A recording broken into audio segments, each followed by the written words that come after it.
Well, it is Mother's Day, which is on a Sunday, and it is May the 11th. I leave out for Dayton Wednesday the 14th,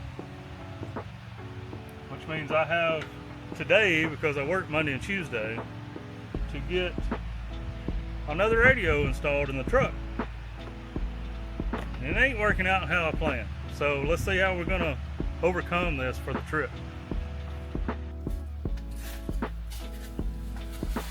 So what my plan was, I've got the FT-891, and my plan is to mount the head up here at the headliner, like I did my FTM500, and run the body of the radio stacked on top of my FTM500 under my driver's seat. Well, there ain't enough room. Go figure. So, got to come up with something else, and I think I figured out for the trip anyway, I'm going to put it behind the second row seats. So we'll take a look at that.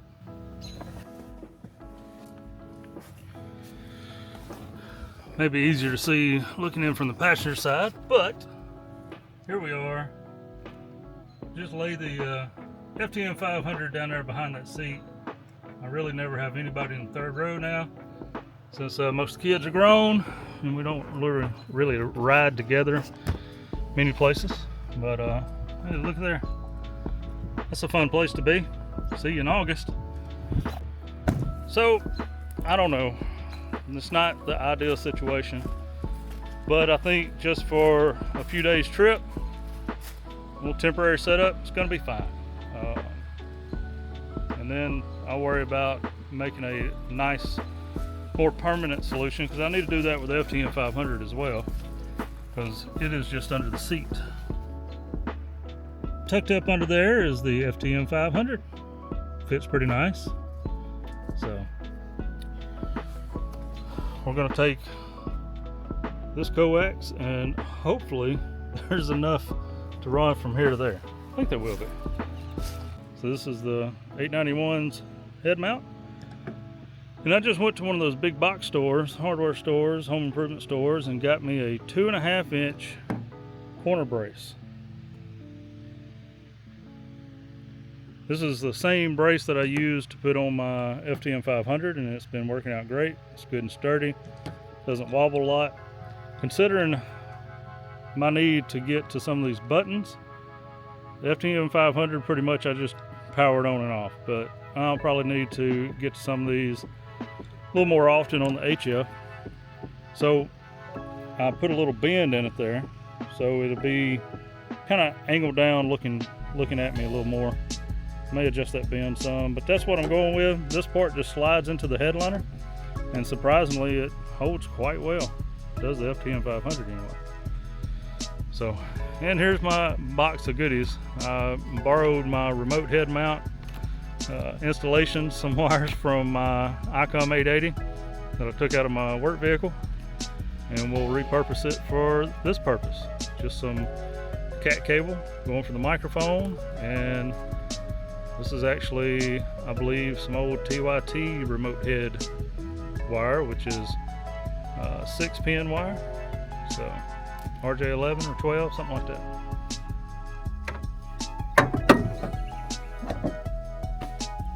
I know we got to put the antenna mount on, so we're going to put that in there. Thanks to K8MRD for showing me how he installed his ATOS antenna. I decided to buy the same kind of bracket, but for my vehicle. And so we'll throw that on. Alright, so what we got for that is, here's the antenna bracket. This is made, I believe, by Comet. Bought off of HRO. And I got a 13mm wrench because I couldn't find my 13mm socket. Leave it up to me to have the 10mm, but missing my 13mm. But anyway, we'll make that.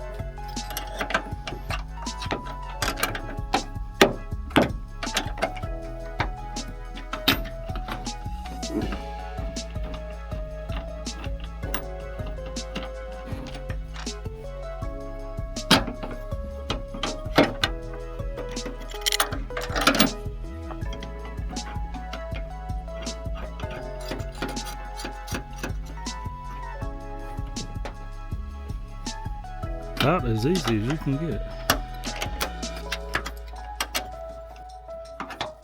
Nice and snug. She thick. And there she is. That's probably going to be the quickest part of the whole thing and easiest. So I've got a power cord adapter that's coming from the 12 volt outlet in the rear, and I've got a power adapter to power poles to the 891.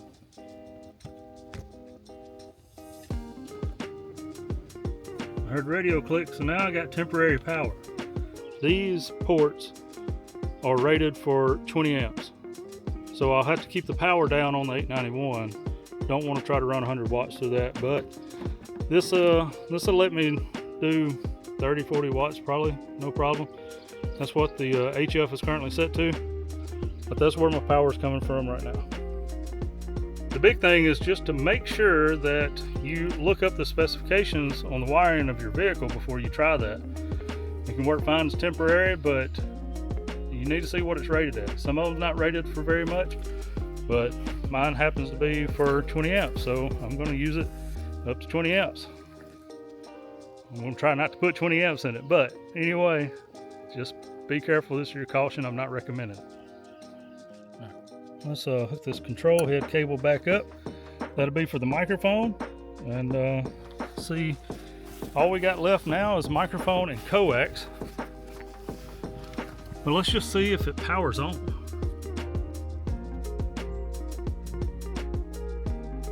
Look at that. Well, we got power, so let's get on with the rest of it.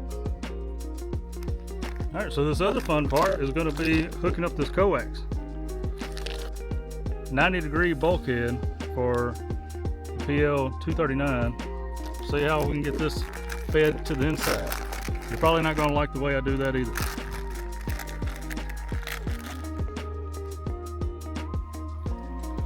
All right, so what I've done, I didn't really like the placement of it, so I went and got me one of these tooth washers. There's another on the bottom, so I'm going to put both of those on the bottom. I'm going to put this fancy decorative nut on the top. I've got a 5/8 wrench that I'm going to use to hold the bottom of this while I take my Craftsman Robo Grips and try to tighten the top of this. Alright, I think that's scratched up enough. For a temporary, I'm going to put this through the fender and see how well RG58 pinches between the door and the body. Don't recommend. I'm in a hurry. I don't explain. I don't have but today, and today it's already starting to get sunny and hot, which means there's rain coming in Mississippi. So I'm just going to do whatever I can manage to get done here.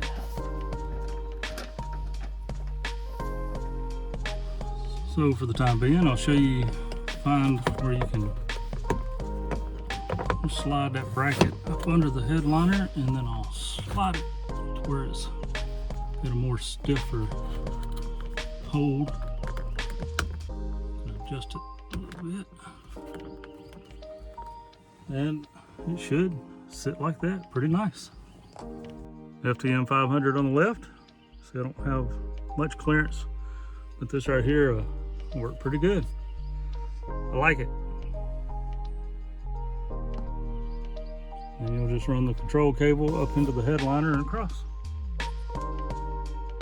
All right, change of plans. I was doing a little test fitting of the control cable for the control head, and yeah, it's not going to reach all the way behind the back seat. So I did find another little spot. Behold, that can fit something under the back seat. So hopefully we'll have just enough for this to fit here. I may have to spin it around. It's going to be pretty close on the control head cable, but we'll see. And don't mind the dog here. He likes to go riding with me. Hank. Hey, buddy. How you doing?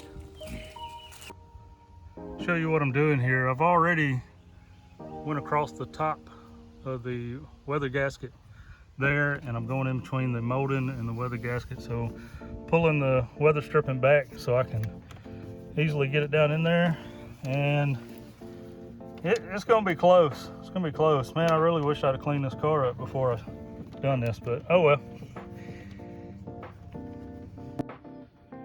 Once you get it through the mold and stuff, you don't have to pull this all the way out on this particular vehicle anyway. Weather stripping will come up just enough to where you can slide this flat cable anyway up under it.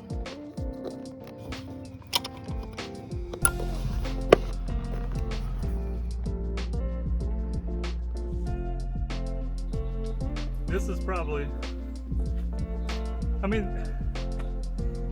this is probably ain't gonna work too good, but this is the Diamond HV7A.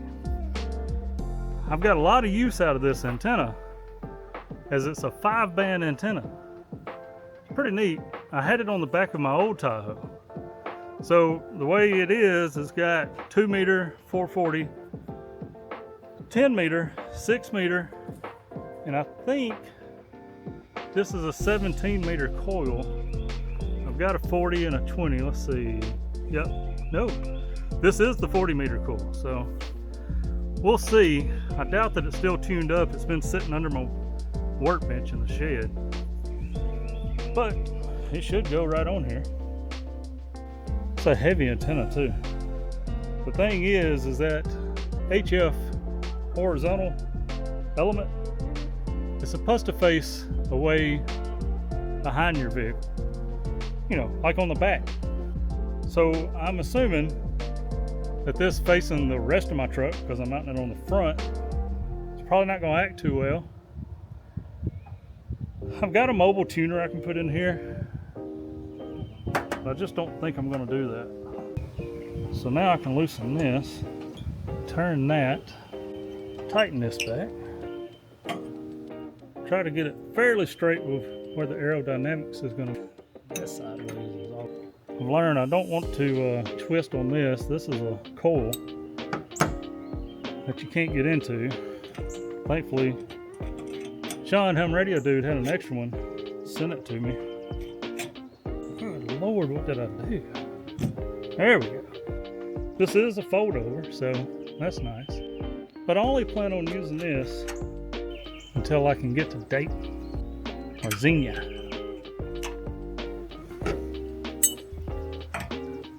All right, let's see if it'll do anything.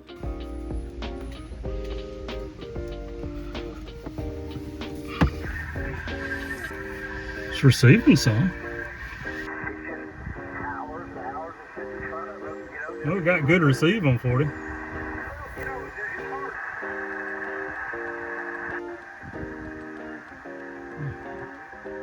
No bueno for 20. Let's try 6 meter.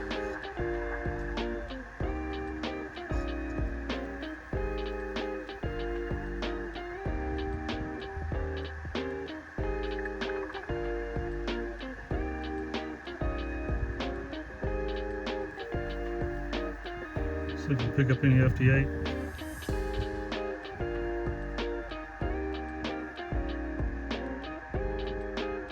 Now, we got the VHF and UHF and the HF in, so that's a start. We're going to start with that, okay? Watch this. This is K5YVY. So only 1.5, touching 2 maybe.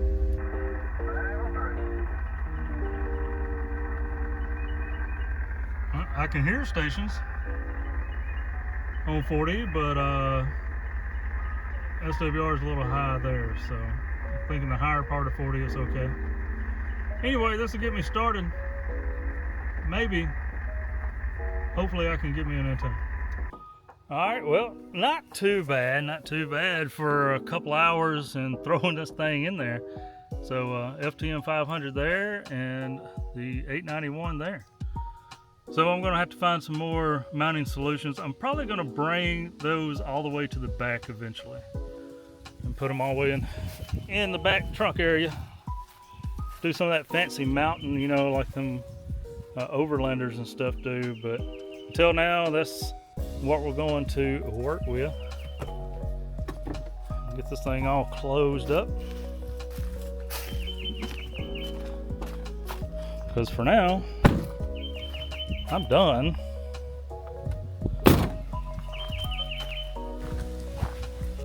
Here's a look at the antenna.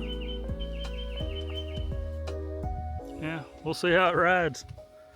But I don't think it's going anywhere. I mean, parts of the antenna may go somewhere, but I don't think the mount's going nowhere. Run down through the fender. I'll show you one more time. As dirty as it is, it goes behind the hinges, so we avoid pinch points, and then it goes there and up into the molding. So again, take my splaining glasses off to look you directly in the eye. I am not recommending that this is how you do it. We'll make another video one day whenever I do it the right way. But just for getting a radio in the truck and taking a trip to Xenia, to the Hamvention, I think it's going to work out okay. If it don't, we'll fix it. Anyway, appreciate you coming along with me. And 73. Oh, there's another video right over here. Maybe you'll like to watch it. Bye.